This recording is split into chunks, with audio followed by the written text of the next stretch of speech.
All right, let's dive right in. Today, we're going to unpack a question that, honestly, so many of us are thinking about.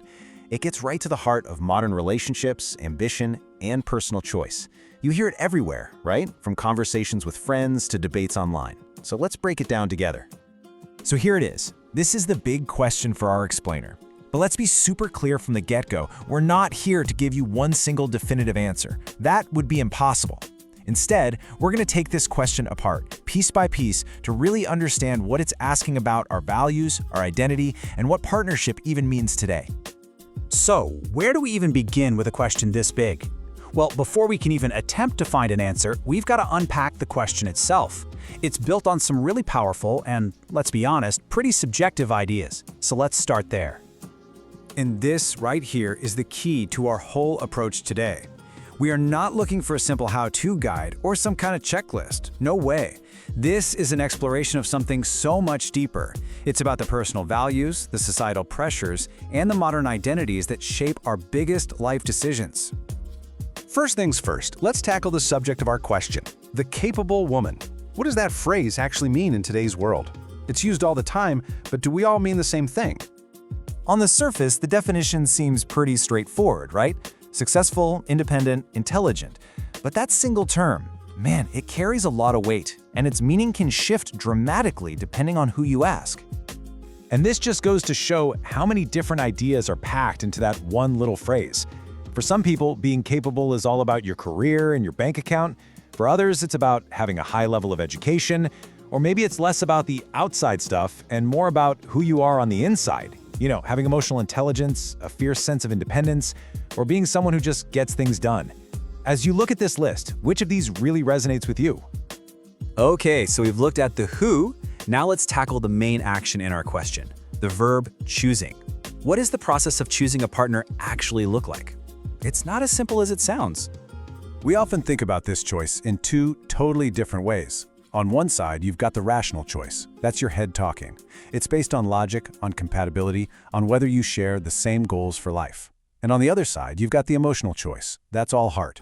It's about that feeling, that connection, that pure gut intuition. So is it one or the other? Well, for most of us, it's this fascinating dance between the two. In this process, it usually unfolds over time. It might kick off with that emotional spark, that initial attraction. Then your brain kicks in, and you start rationally thinking about compatibility and life goals. From there, it dives back into building a deeper emotional bond until you finally arrive at commitment, which is this really powerful blend of both a logical decision and a deep emotional conviction. All right, we've covered the who and the how. Let's move on to the final piece of the puzzle, the what. When we talk about choosing a partner, what qualities or characteristics are we really talking about here?